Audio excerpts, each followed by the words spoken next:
Hello and welcome to episode 34 of the Peterpodcast. I'm your host, reporter Taylor Clydesdale. With me this week is a reporter Lance Anderson, and our guest this week is Paul Rellinger. Paul is running for council in Ashburnham Ward, and today we're going to be talking about the reputation that he believes council has. The perception by people that they're not being heard by council and their voices aren't being heard, perception becomes reality. And for those people, that is a reality, and it's a disturbing reality because, again, I harken back to they're the clients. If this was a business relationship, they're the clients, and their voice is really the only voice that matters. And City Council, the City of Peterborough, works for them. It's not the other way around. And we're also going to be talking about his experience that he believes makes him qualified for council, and this proposed subdivision that's going to be going in by the lift locks. So, hope you enjoy the show. Sure, yeah. My name's Paul Rellinger. I've been in Peterborough with my family since 1989. Love it here. Love the city, love our neighborhood, which is, of course, in Ashburnham. Got 3 kids. Wonderful kids, 3 beautiful grandchildren that keep us busy, and semi-retired now.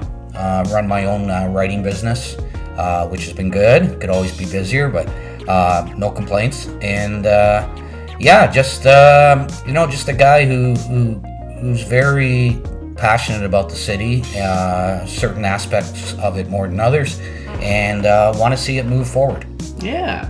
And also, in terms of your prior work history, you used to be in this office as the former editor-in-chief, eh? I did. I was managing editor. Managing editor. Sorry, yeah, let's get that right. Just to correct. Managing editor. The paper opened in 1989, which is the time we moved here, and pretty much put the key in the door at that time. Very exciting time. We really didn't know how things were going to pan out, and things panned out quite well. Peterborough this week was a wonderful experience. I miss my work family, certain members of my work family, and not this guy though. Well, I was going to say one of your greatest accomplishments during your tenure as editor was hiring me in 1996, I believe. He never lets me forget. Every opportunity, right? So, small disclaimer. I feel like I have to throw this out there, but just because you are the former editor, that doesn't mean we're going to go easy on you. I don't expect that. I think we'll probably go a little harder. Yes. Probably makes it all tougher. the training that you've given me, and I'm going to now try to... Damn, I shouldn't have done that. Yeah. Anyway, not to belabor the point, but Peterborough this week was excellent. The one thing that it gave me, which is really helping me now, is an introduction to all parts of the city, all different aspects of the city, not just politically, but socially. And it is so rich too. Like the culture of Peterborough is incredible, incredibly rich. Right? Incredible, So. And so that's prepared me well for what I've undertaken in the last couple of months. Oh, you learned just in the year and a half I've been in this job. You learned so much about the city. Totally, because you're exposed to things that you normally wouldn't be, right? And, exactly. Like broad spectrum, a cross section. Absolutely, City, right? Absolutely, and but that was then, and this is now, and now finds me, as I said, semi-retired and enjoying that. But why run as a journalist? We talk about, we write about politics a lot. What's the reason why you want to kind of get into that field, that world? Well, I think I know, and I've been telling people this that care to listen, people I've been meeting at the door, is I think one of the things that I can bring to City Hall is I'm not a politician. I really I obviously have no experience. I'm a first-time candidate, but I don't think that's a bad thing. I think politics needs fewer politicians and just needs more people who care about the community, are passionate about it. And I know that sounds a little bit idealistic, perhaps, and maybe people will take it that way. But I really think it's fundamental to being a good councillor. I think the politics part of it, how things work, who to deal with, who the power brokers are at City Hall. You can learn all those things, but you got to come in there with a passion, a genuine passion and concern for where the city is headed and how you can help that to happen. Does that come from covering the community like you did for so many years? I think so. It's for sake of a better word, it's an acquired taste over a number of years. And again, as we said earlier, just being exposed to all facets of the community. Mary and I made a conscious choice many years ago that we wanted to stay here. And not only stay here, stay in our neighborhood in Ashburnham, because we have great neighbors and we love it. We're very comfortable with that choice. It was the right choice. And now I want to take that to the next level. I've been involved and had the opportunity, and it's a great opportunity to be involved in some charitable work here in the city, which has been terrific, a great experience. And I just want to take that to the next level. I think serving at City Hall is the ultimate level of giving to the community, and I want to be a part of that. So what are the advantages of being a non-politician trying to enter municipal politics? Because, what I hear about so many first-time candidates is that the criticism that they have a lack of experience. So what do you bring to the table as someone whose first time is in politics? Well, I think, first of all, I don't bring any baggage to the table. I have no, and I can say this categorically, is I have no affiliations, ties with any political party. My election signs, I'm getting a whole pile of them next week. They're a very neutral color. Can you tell us what color they are? They're Pete's colors. Oh, okay. Yeah. And not only is that, I guess, supporting the Pete's, which is a great organization, but also it's an indicator that of what I just said. I really have no ties to any parties. I'm not beholden to any particular party platforms or party stances. So I think that's important. It kind of goes back, and I've talked to a few people about this. Incumbents are tough to beat in an election. Their name is out there. But the one thing incumbents have to do when they go to the door is they have to defend decisions made. And you know what? I imagine they do that, and they do it as best they can. But you just seem to be more on the defensive. My approach at the door and with people I meet is not looking back.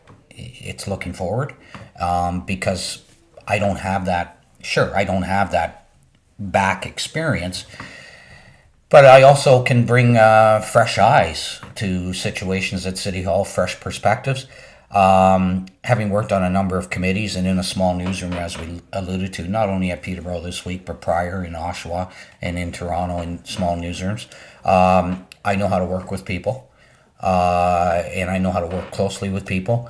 And I learned a long time ago that we have to speak as well as listen in order to get anything done, and it comes down to respect.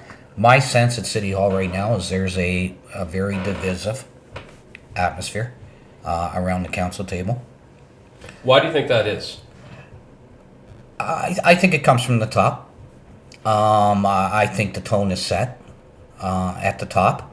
The top being Mayor Bennett? Absolutely. Okay. Absolutely. And, I'm not going to sit here and I haven't walked that walk, so I won't criticize the mayor for decisions made, maybe, but I will take some issue with what I think is a tone that's been set at City Hall that I don't think is respective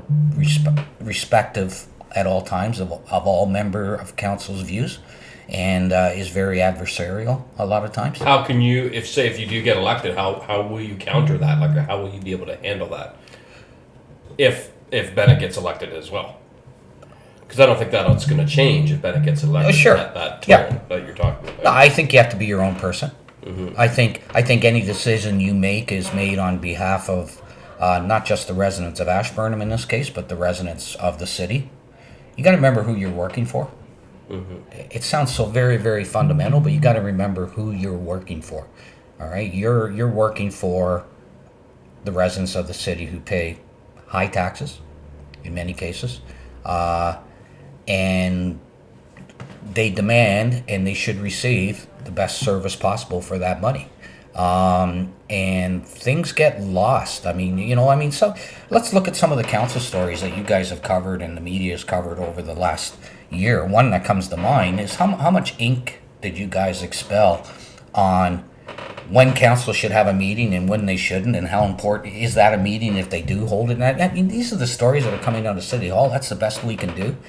There are some real issues in this city that have to be addressed and discussed about in a responsible and respectful manner. And some of the other stuff that's coming out of there, it's just everything gets sidetracked. But how do you handle it when you're in like that private committee meeting and you're being influenced to vote one way? How do you counter, or how do you handle not following the line or towing the line with the way things are going? If your opinion is different than others, you have to do what you would do in any other setting that's similar to that, is take in all as much information as possible, and then make a decision based on that information, not based on who's tugging at your elbow, who's whispering in your ear. Is your decision based on the majority of the constituents in your ward?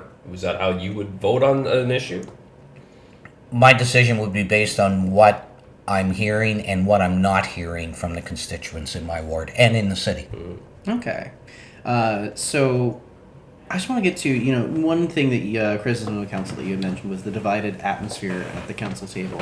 Another common criticism that I hear from council is that they don't listen to people. They don't listen to their constituents and vote alongside them. And I think that ties into what we were just talking about. So what do you think about the criticism that council just doesn't listen, and is that a problem that you would see be fixed, and how so? I've always had a real issue, and whether people consider it a legitimate issue is up to them, but I've always had a real issue with the way things are structured in terms of how public input is received. You have people coming up to the podium and speaking before council meetings, before formal council meetings, how deputations are made. And they're made the same night that those decisions many times are voted on. And I do think there needs to be a waiting period between that process and when the decision is made, because I'm really not sure that input is making much of a difference. Now, council did make a change, and I can't remember the timeline. It was either late last year or early this year, to put a week's gap in between when an issue is introduced to council at general committee, and then there's a week off, and then council makes a final decision where it's ratified at council. Is that 1 week long enough, or what would you see changed about that formula? I think that is a good thing. What how you described it. I think that's a step in the right direction. But again, I just think those deputations on certain issues have to be heard by councillors before a decision is made, not on the same night that the decision is made. Okay.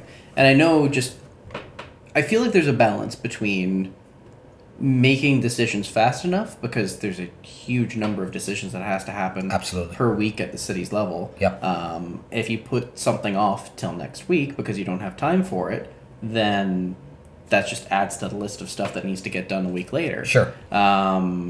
In some cases, we've seen that council meetings the week that they are supposed to have off has been used for an extra council meeting because stuff didn't get dealt with the week before. Yeah. What I'm basically trying to say is that there's a lot on city council's table.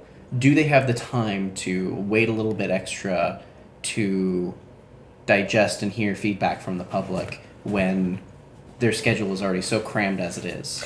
I think it's... I think the time could be found if you wanted it to be.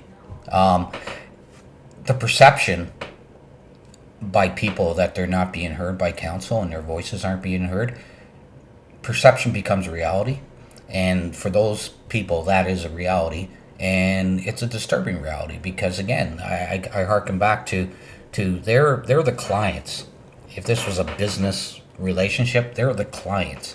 And their voice is really the only voice that matters. And City Council, the City of Peterborough, works for them. It's not the other way around. Mm-hmm.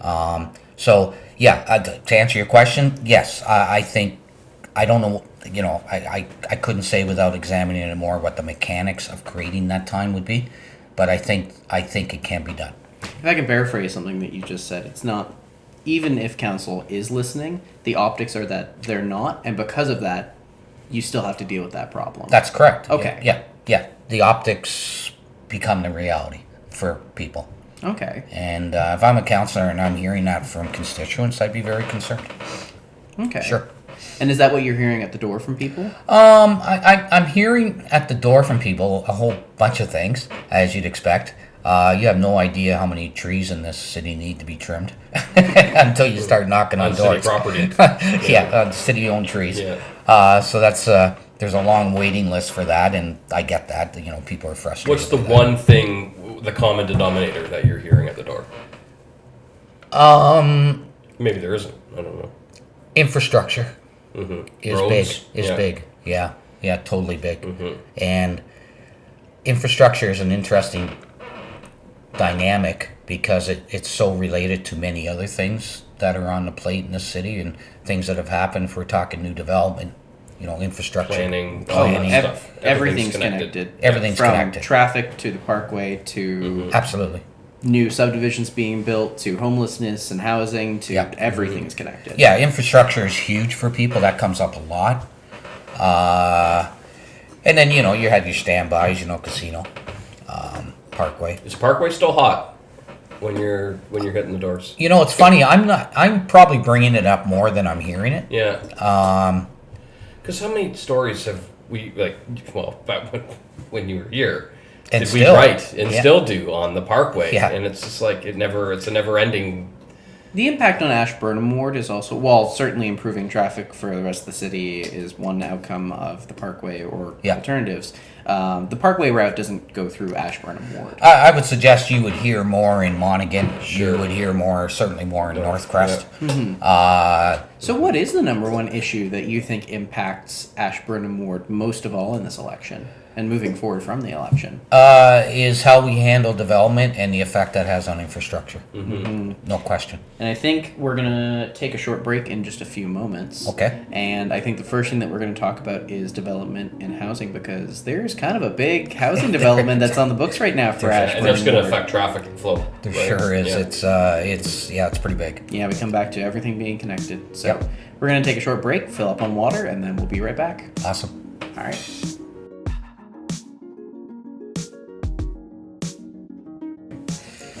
So we're back here on the Peter Podcast, and let's talk about some election issues. And I think normally we start out with the Parkway, but I think for Ashburnham Ward, the more pressing issue that we start talking about is housing and development. Because right now there's a big proposed subdivision that's supposed to go in Ashborough Village. Out near the lift lock. It's right by the lift lock, Yep. and there's a lot of questions about how it's going to manage stormwater, how it's going to manage traffic, because right there's not a lot of ins and outs. Right there, you've got the single lane McFarland Street Bridge. Yep. You've got the single lane going underneath the lift lock. Yep. And then you've got the swing bridge that is open and closed. That's all there is heading west. Right. Yeah. And I understand to the east they're widening Television Road. They're widening At the Television They Road. are just at the Paul Rex Boulevard, though. Sure. Yes. Right. Yes. Paul Rex, that new subdivision there. Yeah, so which is also expanding. And then I would imagine at some point, I'm surprised it hasn't happened yet, that there will be traffic signals at Television Road and Park Hill. Oh, There's yeah. got to be streetlights there. I don't know what's taken so Because long. now it's, sometimes it's backed up to the other swing bridge on Park Hill to get to that corner to turn. Yeah. And I know on the weekends, the cottage traffic coming down Television Road it's bumper to bumper all the way to the Parkway. Yeah. Not the Parkway, sorry. Yeah, the Parkway. But Ashburnham 150. Village is huge. Yeah, no, totally. It's a big issue in Ashburnham. And I'm hearing these complaints that the city is planning to build these subdivisions, and in defense of this new subdivision, it hasn't actually been approved by council yet. No. That will be happening. That could be happening soon. But you have these big subdivisions that are being planned, and like Lily Lake Road as an example, Yes. there's the road infrastructure to get cars and trucks and bikes and people in and out isn't there yet. Yeah, and clearly that has to be there before the subdivision. Of course. Yeah. No, I mean, one thing comes after the other. It's So- pretty clear. Let's say let's skew the timelines a little bit and say that approval of this subdivision would fall on your plate if you're elected. What would you do? I'd have to be convinced that all the services are in place, and I'd also have to be even more convinced or aware of the impact on existing residents. Sometimes things are done, and I get why they're done, development-wise, quickly. And, we need the revenue. There's no question about that. We need more tax dollars. We need more housing. That's Right. big. Right. We Yeah. definitely need more housing. There would have to be an affordable housing component to whatever subdivision we're talking about, which I understand with Ashburnham Village there is. Although some people's definition of affordable is I was just going to say, what's affordable, right? So, is a lot different than other people's. That's what I hear is that, affordable housing with low rents and really needs to be replaced with rent geared to income type stuff. Absolutely. Yeah. That's way more catered to that market. When you look at this subdivision, particular one, the impacts on residents on Manise, the impact of residents, Old Norwood Road, and even further, the road that comes off of, I forget the name of that one. just by the one-way bridge there. Yeah. I apologize. And there's a subdivision down there, too. There is. Right? Yeah, there is. So, And I'm not sure. Are they hooked up to city services down there? The one on Paul Rex Boulevard? No, I know the Paul Rex Boulevard one is, but is the other one must be off of that road? Manise isn't. Manise is not, eh? No, Yeah. from what I understand. Okay. I could be wrong on that. If not all of it is, then some of it isn't. So again, the impact on existing residents. They're the people that have been paying the freight for 10, 20 years, whatever, and they deserve a quality of life that they should receive. So would you then not approve that subdivision until either the infrastructure is in place to support it or it is planned to be in place to support it at the time that it's built? Yeah, no, I would not support any development, residential, commercial, or otherwise, unless the infrastructure was, as you described it, already in place, or there's assurances that it would be in place prior to people moving in. Okay. And I know right now, like as we were just talking about, we're dealing with a housing shortage and an affordability crisis in Peterborough at the moment. We don't have enough low-income housing. Just as it is, we don't have enough housing. Housing prices are skyrocketing from all these buyers that are coming into Peterborough. So how do we deal with that? Just one thing first. Peterborough Public Health held a get-together or an information session for candidates to explain a little bit about what Peterborough Public Health does, and it was great. This was a couple months ago, and I attended, as did several other candidates. But beforehand, they gave us a survey where we could check off what we think is the number one public health issue in this city, one or two public health issues that in our minds was paramount. It was a long list. One of the things on that list was adequate housing, and the other one was food security. And then there was a whole bunch that had more of a health-related connection to them. I checked off the first two I mentioned because those are fundamentals. Those are fundamentals to people's health, is Mental health, not physical health, everything. to everything. Yeah. Everything goes back to having a safe roof over your head that's clean, where you can, again, feel safe. Everything goes back to knowing where your next meal's going to come from and stuff like that. All bad things just kind of extend out of that if those things aren't in place. So, anyway, I'm going to answer your question, but the point I'm trying to make is affordable, secure, safe housing is fundamental to people's well-being. No question. Without it, all the other stuff is window dressing. And the other thing I believe is food security as well. We have a lot of vacant buildings in this city, and I look to the Mount as a great example where a solution was found. Now, how much that was driven by council, you could say not very much, because it was really undertaken as a private venture. But it is an example where a building that seemingly has no future is given new life, and but it's taken a long time for that. It has, building, and right? and these things are going to take a long time, Lance. I mean, it's just. But would it, if if the council got behind something like that and said, let's invest in this because here's a opportunity for the Mount being a prime example of a huge space that is, perfect for affordable housing units. Yep. And they have done some with the apartments, but if the Yep. city got involved in that and said, let's dump a bunch of money into this and let's get this thing done. And provide running, incentives Yeah. for owners or building owners or people who Yeah, want to buy investors. buildings, Yeah, investors, yeah, and to make that easier for them. Can you name a couple of properties in Peterborough that you could really see redevelopment into these types of housing projects? They're around. I'm trying to think of specific examples, but they're around. GE. GE. There's some environmental implications GE with that GE one. would be great. But what a great place for a new arena too, right? Yeah. Unfortunately, that won't happen on that location because of the environmental. What do we do concerns. with that place? That's another whole issue. That's a great right? question, actually. Yeah, what do we do with GE? Because that's going to come up if you're elected Sure. during your tenure. Yep. What the heck is the city going to do with this mammoth property that's And contaminated? the land isn't owned by the city, but it might end up falling on the city's lap because it doesn't seem like General Electric has Well, any incentive to do anything. Am I missing something? If it's contaminated, there isn't much you can do with it. Well, you could clean it up, but who It's- flips the bill for that? Well, it's Millions. Hundreds of millions, Millions of potentially. dollars. you're getting close to a billion. Yeah.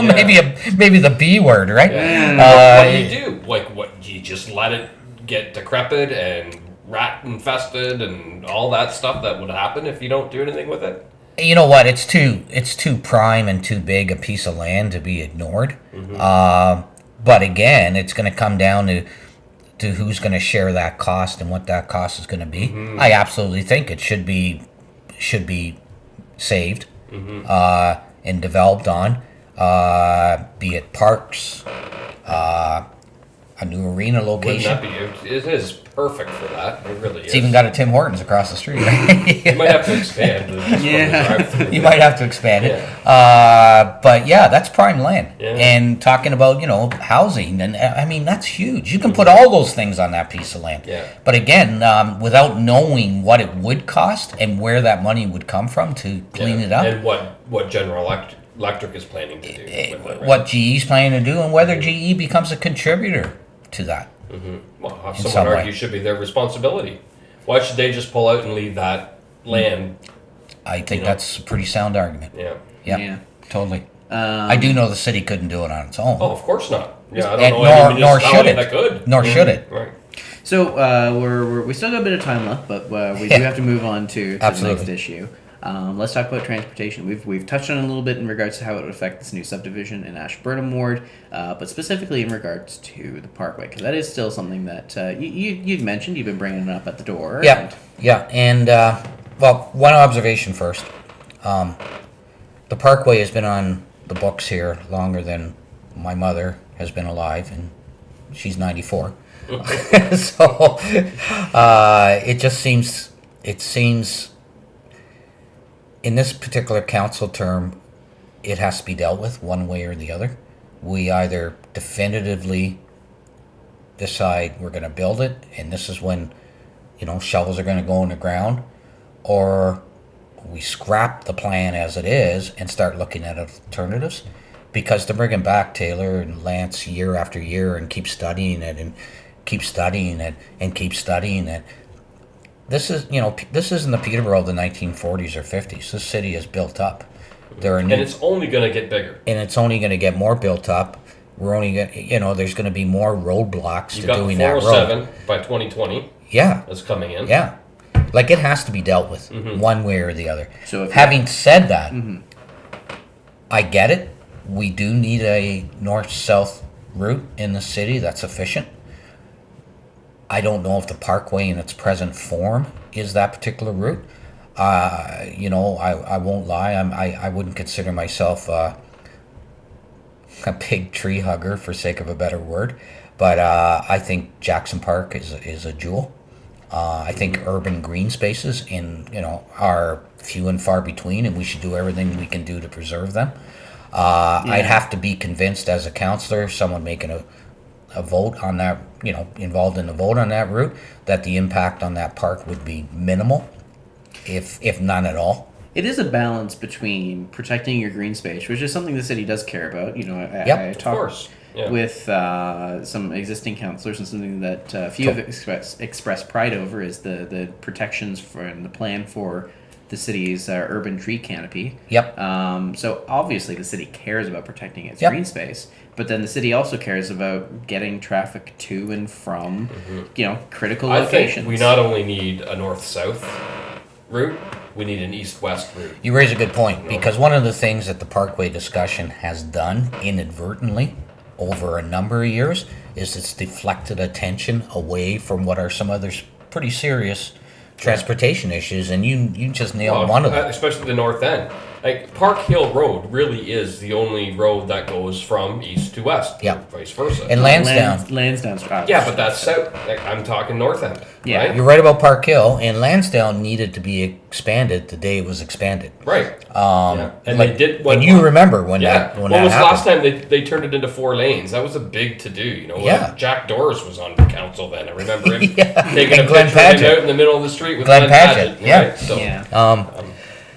So it's deflected attention away from some of those things, and those are pretty important issues too in terms of traffic flow in this city. Park Hill Road is that and Simcoe, as far as I'm concerned, are the worst roads in the city. It's just unbelievable. Simcoe is like it's like there are better roads in war-torn Lebanon. You know, You would think the city Just, would invest in it's terrible. repaving Simcoe just to save money on the maintenance fees alone for the buses with the shocks and struts that they must go It's through terrible. every year. It's horrible. It's terrible. unbelievable. It's awful. So then what are the solutions then for getting people around without the parkway? Because there is a pretty high cost for building even any section of the parkway because of the Ministry of the Environment's order. I don't know. I don't know if we've examined fully or to the best of our ability alternatives like expanding perimeter roads, Brayley, doing something with Television Road, or even Widening, just making it easier to get across. Yeah. Like Park Hill should be 4 lanes right from one end of the city to the next. I know it'd be hard to do when you get into the George and Water Street area, Yeah. but it's got to be a way, you know. Let me tell you a story, a little history story. All right. In December 1944, World War II, the last great German offensive of the war, commonly known as the Battle of the Bulge, occurred in Belgium in the Ardennes Forest. And I have a point for the story, all right? Adolf Hitler, who had taken control of basically all military decisions for Germany, which to their demise, wanted this big offensive and wouldn't hear of any other choices from his generals. But one general proposed a smaller sort of offensive, one that would incorporate some of the things of that bigger one, but wouldn't tax them completely if it didn't go well.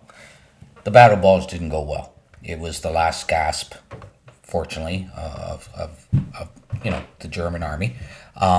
We got the Parkway. There's a smaller solution. Is the point I'm trying to get at. We're looking at this big picture going up through the park, Fairburn, points north.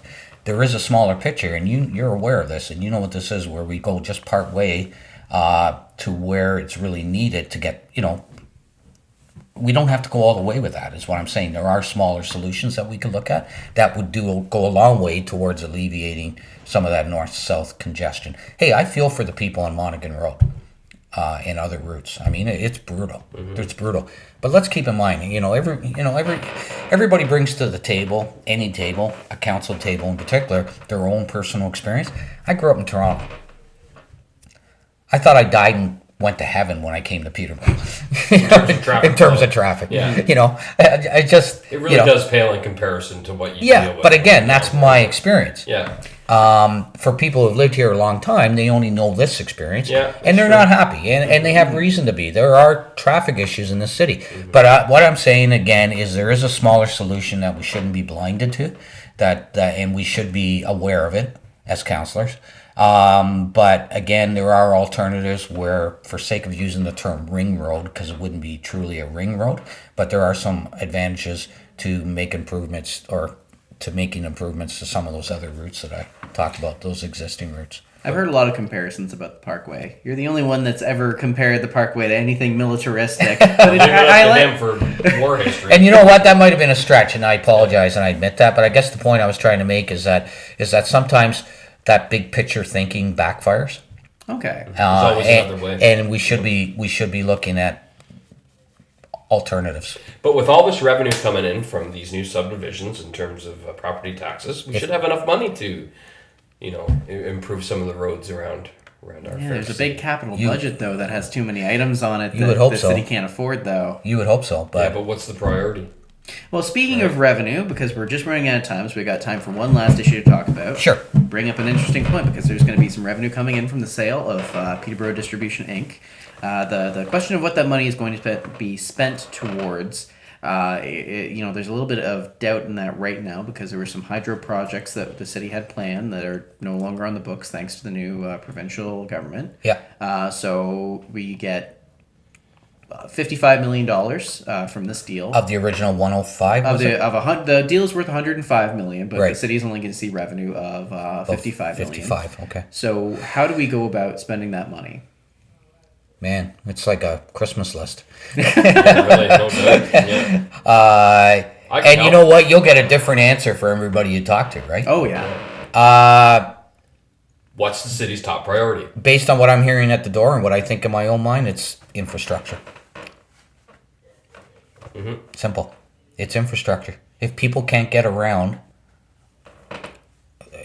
it's almost as basic. Everything else is mute. Really. Everything else, yeah. And people have to be able to get around in a safe manner. In a way that's not only car friendly, vehicle friendly, but certainly bicycle friendly, and certainly pedestrian Of friendly. course. Yeah. So let's say the cost of the parkway is kind of it's a big question. You could throw out a couple different numbers. Let's say I've heard 100 million. Yeah, 100 million is kind of the dominant number. It's conservative. probably going to be more than that with the cost of the environmental assessment involved. Yep. And Which one? The third one we've done, or the fourth one? Third, the fourth, one that- you're the- optimistic. The Yeah, individual sorry. environmental assessment ordered by the Ministry of the Environment, combined with the fact that that's kind of an older estimate, and every year it doesn't happen, it gets more expensive. Yep. So let's say that 100 and something million is the cost of building the parkway. Yep. Maybe there are some cheaper alternatives that we can explore elsewhere in the city. Maybe there are alternatives that are just as expensive but are a bit more encompassing. Yes. Is that what we put that $55 million into? Is there a smarter way of investing it, or? Or a new home for the Pete's. Or a new home for the Where's Pete's. that? Or maybe more ball diamonds. I'm a More big ball fan. I'm a diamonds, big yeah. fan of ball diamonds. So, when I say infrastructure, I'm certainly including, the provision of a north-south route in that term, but also repairs and widening of some existing streets. You could put the whole lot of money into the parkway, or whatever form that's going to take, and that won't pay for all of it, but it would certainly put a dent in. You can't. You know what? One thing that people seem to have, for whatever reason, some people have a hard time understanding, is you can't have it both ways. You can't have all these things that you want for the city without having to pay for them. All right, it's pretty straightforward, right? I don't want my taxes to go up.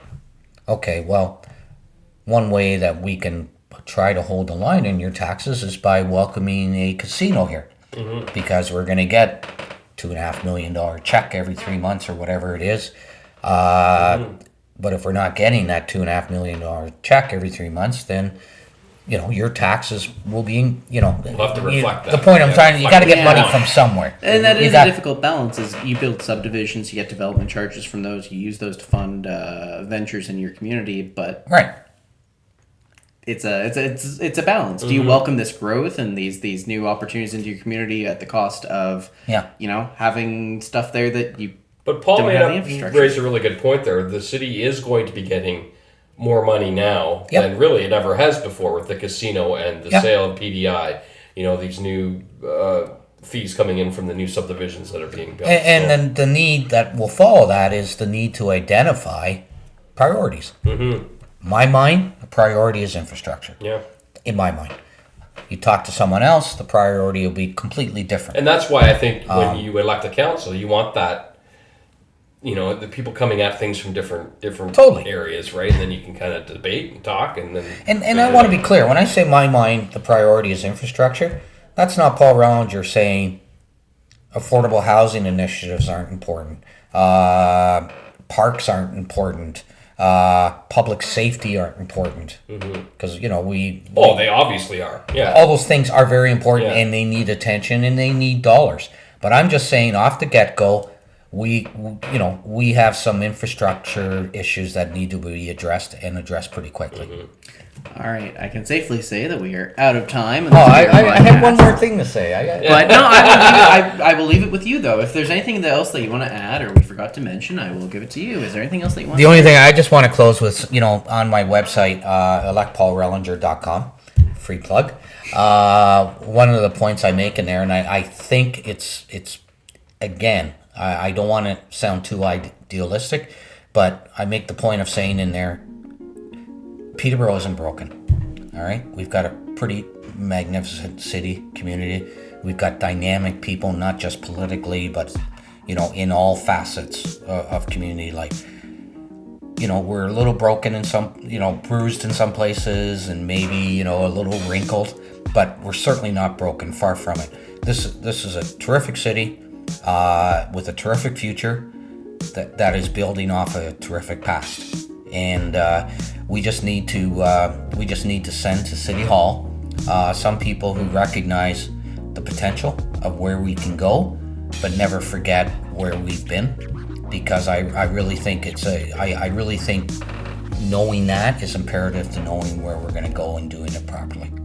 Right. And I just want to be one of those people. So, all right, thank you. Awesome. Thank you so much for being on the show. Really Thank you for this appreciate opportunity. It's great to see both of you guys. it. Yeah, and for everyone else, we will. If you need another history lesson too, I'll set you I up. remember writing stories, and I don't know, be like Remembrance Day stories, and be like, I get to a point where I either go onto Google or back in the day an encyclopedia, but I would just turn over to Relly and say, what happened on this date in 1942? Blah, blah, blah, blah, blah, blah. Thank you. Yeah. Too much trivial information in yeah. this All right. small head. If you need a history book, or if you need to elect a city council, go to Paul. Absolutely. All right. Thank you so much for being on the show, and Thanks for much, everybody guys. else, we'll see you again soon. Appreciate it very much.